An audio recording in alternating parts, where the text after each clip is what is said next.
The reason why this is significant is because this book, to understand this book, you really have to be somewhat introspective. You have to think about yourself, your own career, your own purpose in life, your own motivation to be a scholar, a researcher, a student, teacher, administrator.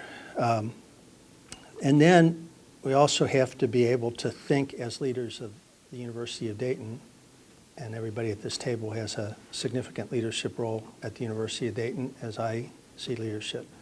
And so understanding our purposes as individuals helps us, I think, understand better the cumulative purpose of a university. If it's something other than what a group of people like this aspires, then we have a problem, right? We have a disconnect between who we are as individuals and what we aspire to do in our lives as professionals and what the institution that we're part of does. I think this happens in people's careers and work life all the time.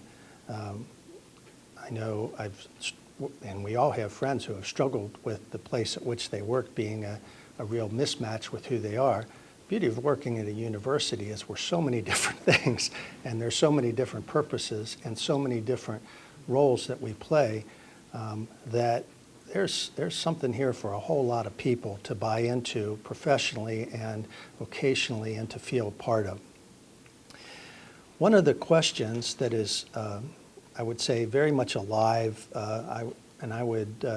my knowledge of this goes back to about 1978.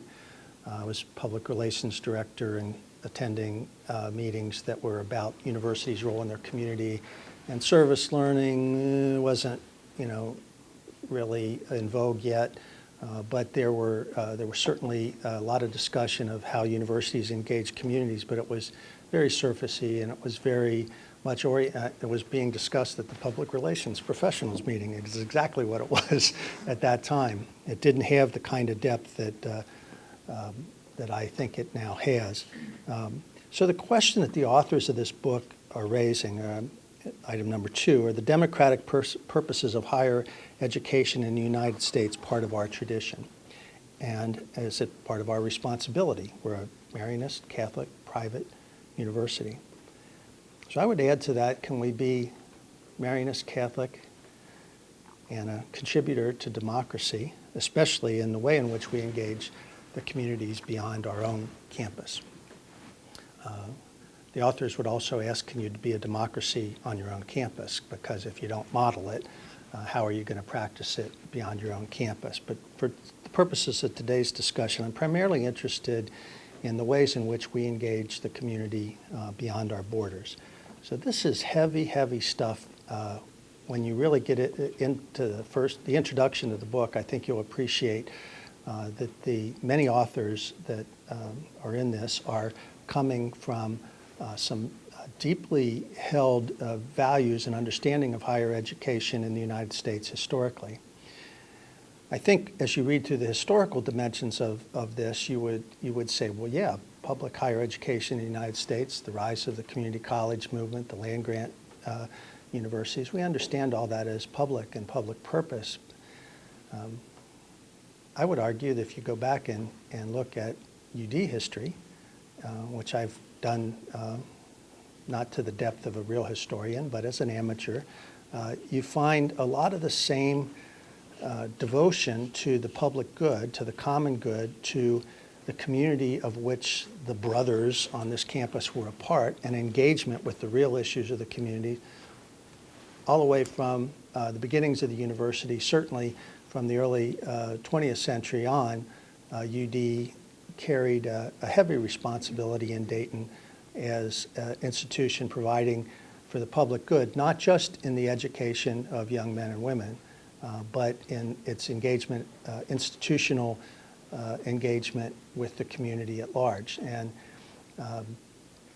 I think a real interesting exploration of the, I was going to tell Michelle yesterday, we were having a discussion about 1920. We have two archives here. We have one archives for the university, and the Marianists have an archives. I think the really good stuff is in the Marianist archives. If you could get Father Bernard P. O'Reilly's file and get into it, I think you'd learn a lot of things about what was really going on inside their heads when they named this the University of Dayton. when we created a research institute, when we held with the ROTC program during my era at the University of Dayton in the 60s and 70s, when we had in the 40s nuns teaching soldiers in UD classrooms. Now, those are all kind of the military side of thing. I would say on the social service and education side of thing, you find all the same things, whether it's the School of Commerce, became the School of Business, or the School of Engineering.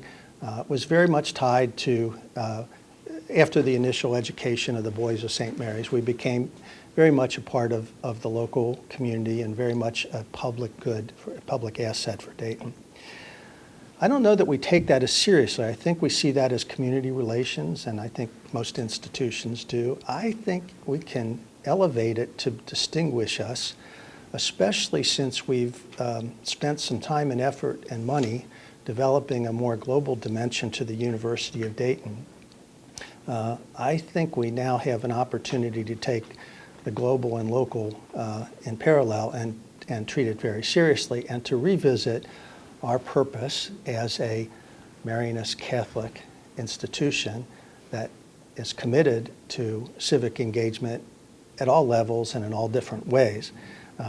We may not be able to go as far as the authors of this book challenge us to go. And you'll read a couple chapters in here, you'll say, yeah, well, not in my lifetime. And I certainly have felt that, only because the stretch is really big. You know, one of the things you got to remember at a Catholic university is that the Catholic Church would not be described as a democratic process, right? So we come from a Catholic university tradition, a Catholic tradition of higher education, and we are part of a global network of Catholics that you know, have the Pope as our leader, and so the Church, the Catholic Church, is the epitome of a democracy, and so the Catholic universities have struggled with this throughout their history in the United States. How do we see our role in the local community? I think UD interpreted that very differently from day one. I think a lot of universities are scrambling now as their tax status is challenged, or financial aid to students at private universities is questioned in state capital. People are scrambling to identify and substantiate their public role. I don't think we have any scrambling we have to do. I think it's in our DNA. It's a question of revealing it, and Paul's leading a process that I think will help to reveal what's in our DNA and what's not, and you know, that we're not anywhere close to being what these folks would call a democratic, civically engaged university. We're on that path, but they have a very high bar for us. So let me just talk a little bit about the book, and then I'll open it up again for discussion. The conversation about this book started in Dayton. I started going to meetings in the early 1992, when I came back from Ohio State. Started going to meetings at the Kettering Foundation that were about universities' role in their communities. And Kettering Foundation, many of you know it, they publish all kinds of useful stuff, and these are all on the university's role in communities. They don't do stuff in communities typically. They study it and write about it. So usually they bring scholars together and discuss it. But the people at the Kettering Foundation typically aren't engaged in Dayton, for example. But the discussions out there are fascinating, and what they write is actually holds true in my experience. I'm a practitioner, not a scholar, and so I go to those meetings. They had Byron White from Xavier and myself, and people from Miami, people from the University of Minnesota, Cleveland State, kind of places that they have some respect for what we're trying to do together, just to see what it feels like on the ground, you know. What's happening on your campus with service learning, and how are you thinking about service? This has all been going on for some period of time. Interesting, it was going on right down the street. The multiple professional associations, in this book they list 20 professional associations that took up this topic in the 1990s. Some of them are discipline specific, some of them are presidential and provost type organizations. And And then I would say at all those kinds of levels, there was some frustration with what was perceived by a purist as a shallow understanding of service and service learning. So there was a big movement to really connect service to the classroom, to connect service to learning, and make sure that learning was happening, not people were reflecting and having some structured opportunity to assess their experiences in the community. This is where Kelly and I come into the picture, I think. We certainly have experienced a lot of that in our careers at the University of Dayton. But the frustration had to do with the fact that the dominant paradigm in higher education that they observed as scholars, and that the university presidents and provosts and deans who gathered at these meetings, and I assumed, while I was not at the professional association meetings of disciplines, that disciplines that took this up had the same observation, that the dominant paradigm does not seek to fulfill a democratic purpose, that higher education had moved to what is described in this book as an expert paradigm, where our value to society is our expertise, our ability to answer questions more than to deliberate and create a shared understanding of the issues. Okay, harsh judgment, pretty harsh judgment, but in fact that universities saw their roles in communities as providing expertise, whether it's students or staff or faculty, into the community, and the power pretty much flowing from the university to the community. Many of us had the good fortune, however, to be working in the community and know that very few people in the community see it that way. And so there was a reality check in my life that anytime I tried to speak on it as an expert because I had, studied it or had done something with it, and this is after I had a degree in public administration, I was told by a neighborhood leader or somebody, I didn't know what the hell I was talking about, and that was very helpful. And it wasn't that my ideas weren't good ideas and that they weren't challenging ideas to the people who said those kinds of things, but in fact, I was pronouncing. I wasn't engaging in a dialogue to find a reciprocal kind of a learning experience where I was learning with and not tutoring, or I was providing what I saw as the solution to a problem. I'll tell you an interesting side note is Ray Fitz was going through the same experience with me, and he was the president of the University of Dayton. So when Ray really stepped out into the community, which was halfway into his presidency, he was pretty much an internal leader for the first decade, and he always was more of an internal leader than Dan, for example. I mean, his style was much more focused internally. But when Ray became a Dayton player, he had a learning curve that was huge, and a lot of it, to his credit, was required him to rethink what he thought he knew as a student of organizations, as an engineer. He still has a lot of very structured ways of thinking, but in fact, his primary gift to Dayton is his ability to ask great questions and to engage the community in dialogue and not to be an expert on anything. He's oftentimes introduced as an expert on public education, and he kind of laughs that off because he's not. I mean, he's right. He's a participant in the conversation, and he's a smart person. He chimes in with his contributions, but his contribution to public education in Dayton is not an expert contribution. It's a facilitator of community learning. It's a facilitator of our ability as a community to learn together side by side.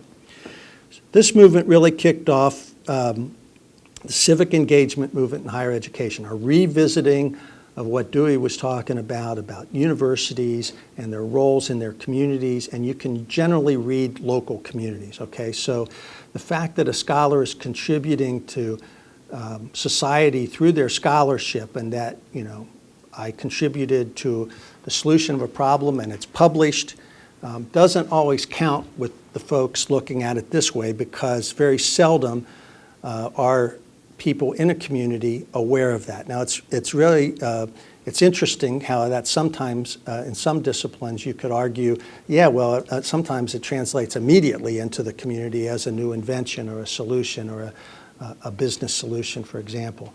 But in general, and I guess most familiar with the social sciences, the social scientists contribute the journals, okay, and then they contribute the journals. They don't see their purpose primarily as going out and solving local community problems, and that's not in all to diminish their role. It's just that's the dominant paradigm in higher education. The Wingspread group that was led by Harry Boyd and Virginia Hollander. Virginia Hollander became the head of Campus Compact. So it was the epitome of service learning organizations. Harry Boyd is the founder of the Urban Institute at the University of Minnesota. He's a Hubert Humphrey colleague. They got that started at a Wingspread conference. Then the land-grant colleges took up the conversation. In 2000, there was the President's Declaration of Civic Responsibility, which Ray Fitz signed as in one of his last acts as president, signed by 500 presidents, that really said, we as college presidents believe we have a significant responsibility to our local communities. The state colleges and universities had big work on this in 2002. The Wingspread people came back in 2004. The same group said, we're tired of talking about this. We haven't seen much progress in the last 5 years, and they called the question, particularly of state colleges and universities. Now, if you trace this second Wingspread calling the question in 2004, you can find, if you go to The Ohio State University, that a huge service learning operation was created in 2004. Okay, I'm huge, and this is a land-grant university that already had a lot of points in their favor as engaged because they're a land-grant university. They've got an extension service in all 88 counties and all that sort of thing. But they got called on the carpet, if you will, among their colleagues of public higher education to say, we want to see your commitment to Franklin County and Columbus, and we want to see how your students and faculty are engaged in your local community. And their local community truly is the state, but they already had a whole lot going throughout the state of Ohio. The question that they were called on was, what are you going to do for Columbus and Franklin County? Then in 2006, Carnegie started the work on the Carnegie Classification. And what they, in the first go-around, 196 colleges got the classification. It's a lot easier than it's going to be for us to get this classification. They weren't really sure all what was going to be into this. So 4% of the 4,600 higher education institutions got the classification at that time. And now they've set it up so it's an every 5-year process, and I'm going to call on Paul here in a minute to talk about it. But what it is an effort, as I say at the bottom of page 1, to inscribe in academic structures and in the consciousness of faculty an emphasis on the value of the local. Okay, that's the origin of the Carnegie Classification, is to call universities to serve first and foremost, their own communities. 2007, there was a book that really kept the conversation going, and this isn't name dropping, but Benson, Harkavy, and Puckett are all friends of the University of Dayton. Ira Harkavy and Brother Fitz met, I don't know, mid-1990s, and Brother Ray's telling them about our work at Patterson Kennedy School. Ira Harkavy got on a plane and flew to Dayton to see what we were doing at the public school because it was beyond the School of Education. It was people from multiple disciplines who were going in saying, what are you trying to do? How can we help? We became a part of Penn's network then, and they funded us to replicate their work in West Philadelphia. The University of Pennsylvania is probably the most highly regarded of all the higher education institutions, and it's significant that it's private. Okay. That it's regarded as a extremely well-engaged university, and the stuff that they've got scholars working all over the world. They contribute the body of knowledge in all disciplines, but the reason why they're so highly regarded is what they do in West Philadelphia. They first of all started to tear down West Philadelphia, and they had a come to Jesus meeting and decided they weren't going to tear down West Philadelphia, and they became really involved. So they've got faculty, staff, and students all extremely involved in the way in which particularly middle schools work in West Philadelphia. But they've been involved in neighborhood development, in starting up new businesses, venture capital. They've got all kinds of things going, basically guided by faculty energy in West Philadelphia. And then in 2008, the Kettering Foundation brought all these people together and excluded me largely because I don't have a doctorate, and I can verify that that's the reason. So there's a little bit of snootiness at the Kettering Foundation, but so be it. I had contributed all of my stuff, and a good colleague of mine who was at Xavier at the time, who's now at Cleveland State University, he carried my messages, and so I think our thinking has contributed to what these folks, and so the people who were at that meeting in Kettering in 2008 are the authors of this book. They each wrote different chapters. So the challenges that have been identified are that civic agency, the ability of students to be good citizens, is not a priority.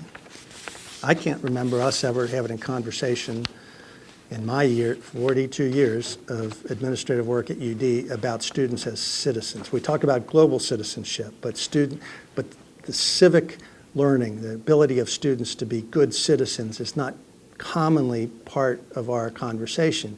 And in our defense, a lot of our vocabulary revolves around Marianist and Catholic. So if you understand Marianist and Catholic as partly being a good citizen, well, then we got it covered. But we got it covered with an adjective that not everyone understands, right? Do we intend in any way officially to prepare citizens for a democracy? That's the question. They also found very vague language, which continues to daunt us. What's service learning, what's civic, all the definitional things that you always find in what is a movement. So this is a movement.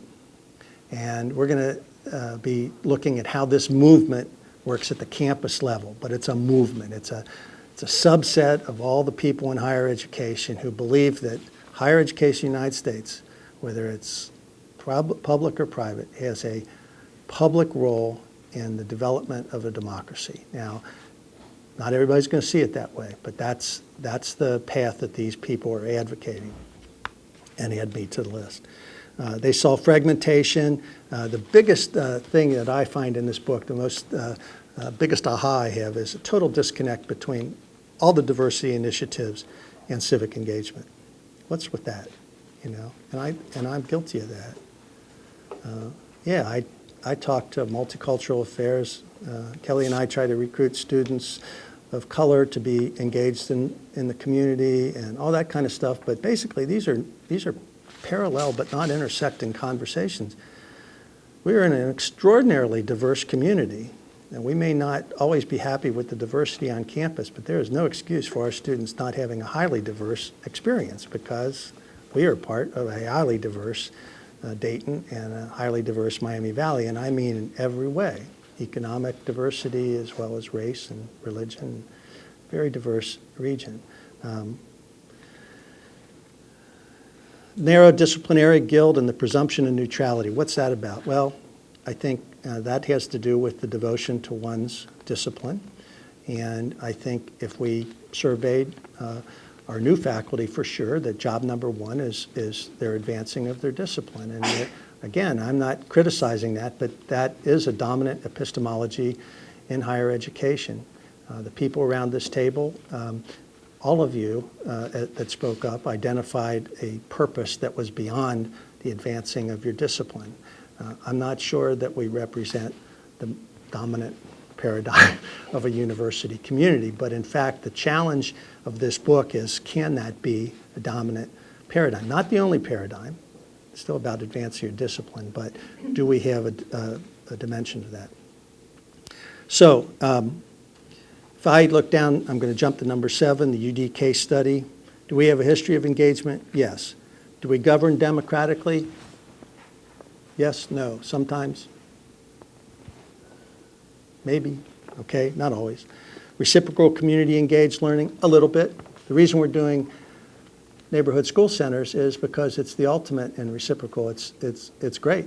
I mean, even teacher education people are learning from our engagement with the public schools. That is not the dominant paradigm in teacher education, as Katie and others have said. It's about taking expert knowledge and improving through the expert knowledge. It doesn't give the second grade teacher the same platform the UD professor, right? And the second grade teacher has a certain kind of on-ground experience that should be informing us as much as we're informing her, okay? So this is the nature of what they're talking about here. Community-informed scholarship, yes, sort of, but look through the annual publication of university scholarship from the college or elsewhere, and you know, not often is it focused on a local issue.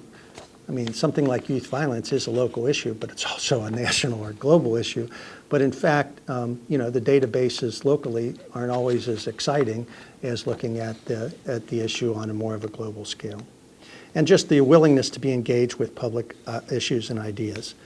So I've outlined the entire book here and given you one snippet from each chapter to kind of pique your interest, because you may not want to read it straight through. So the introduction is by far the most helpful thing to read, to say, what is it that Dick's really getting at here, and what is it they're talking about? But then chapter 2 has got this great historical review, really helpful to me to understand what all happened from 1978 to 2008. Chapter 3 cites the University of Dayton, so I call your attention to that. We're in this book because of neighborhood school centers. Most neighborhood school centers around the country, it's called the community school movement. We don't call it that here because in Ohio that says charter. So we call ourselves neighborhood schools, but we are a charter member of the community school movement. Only about a dozen of now hundreds of community school districts around the country that see the community partners as part of what they do in that school building. Only a handful have a university involved. It's amazing to me that universities all across the country aren't involved, because it's the way to get the nonprofits connected into the schools, a way to get the university involved in the school, creates 800 plus opportunities for our students to serve in the schools and learn something about, you know, Dayton Public Schools. And we intentionally chose public schools because if we just work with Catholic schools, our Board of Trustees wanted us to work with charter schools, you know, they were all into the charter school movement at that time, and we really put our foot down and said, there's a reason why you have public education, and there's an aspect to the University of Dayton that we have to develop beyond the School of Education. That is an understanding of why we have public education in the United States, and that's why we have neighborhood school centers at public schools. There's a whole chapter in here about how the chief academic officer's role in leading this, and then there's a plan B. Most of these people have experienced situations where the chief academic officer wasn't as excited about this as they were. And so plan B is almost a parallel universe here, where you create an engaged university, and people who want to be a part of that are a part of that, and a whole lot of other people are not, and go on with their way of doing their jobs.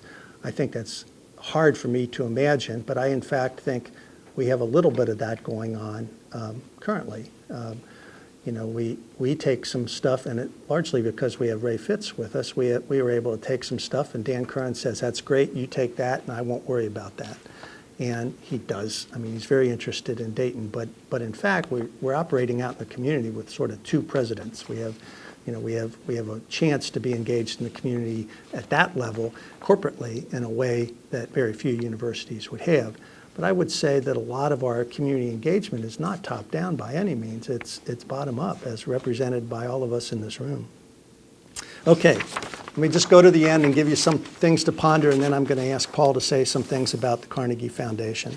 There's some really great things in here about what you can consider doing if you really want to grow this ethic. Kelly introduced herself as the Director of Community Engaged Learning. There's a reason for that title change from Director of Service Learning to Director of Community Engaged Learning, because we're really buying in at the Fitz Center to this way of thinking about it. This is not to diss service. This is not to say service is not good. This is to say service is necessary, it's not sufficient. If we're going to really work on justice issues, we're really going to work for the common good, we have to be developing leaders, and we have to be developing leaders who are smart in the way in which they engage their communities, and consensus builders, people that are able to work on a shared vision, not just on their vision of how the world operates. I give us a B- in that category. So I think it's really a challenge to develop leaders who can build and sustain communities, and that's what the center's doing. I'm not saying the whole university has to follow the Fitz Center, but I think we're onto something that in fact can define the University of Dayton as a community partner that doesn't see this as a public relations, community relations operation, but sees the way in which it engages its community as integral to the education of its graduate and undergraduate students and the development of its faculty. Can we be Catholic Marianist and democratically engaged? Well, I'll just remind you all that Chaminade was a royalist. He survived the French Revolution by going underground, and he came out and found a new way to be both church and French. It was a dichotomy. For him to be a Frenchman post-French Revolution and to be a man of the Catholic Church, even when he returned to France, was a balancing act. And I think he did that with all the things that we have in our vocabulary: practical wisdom, new methods for new times. That's what all those things refer to. Those are heavy stuff. For the University of Dayton to see itself as quasi-public is easy compared to what Chaminade had to do. I think we're already well into that. I think it's a question of holding it up and saying we're proud of it and we're intentional about it. It's not just an accident that we're the University of Dayton. It's not just an accident that we're engaged in our community in a way that not all private colleges and universities are. So I think we can distinguish ourselves by holding this tension and honoring this tension. And that tension would be faith and reason, private and public, local and global. In my next life, I want to work with our international students so when they return to wherever they're going to return, if they return, they understand local government in the United States. They understand nonprofits. They know about NGOs, but they don't understand mom and pop nonprofits in Dayton, Ohio. They've never seen anything like that in China, nothing like that. They've never seen anything like a neighborhood meeting in Saudi Arabia. They've never seen anything like a city council meeting that had real power in the local community. The world doesn't have democracies all over the place like our U.S. democracy. And ultimately, I remind us our motto is Per Deo Patria. I'm not a flag waver, okay? I just want you to understand that I think the civic engagement is not about loyalty to our nation so much as it's about respect for the context in which our education occurs and the fact that a democracy is this gem of a form of government that happens in the United States in a way that's different from around the world, and that it's incumbent upon us to revisit the fact that our U.S. born and bred students understand and don't fear or hate politics, especially by looking at it at the local level. It's altogether different looking at local politics than looking at, we don't have a 51-49 split in Dayton like we have in Washington. Students would see an entirely different form of politics just by being aware of what's happening locally.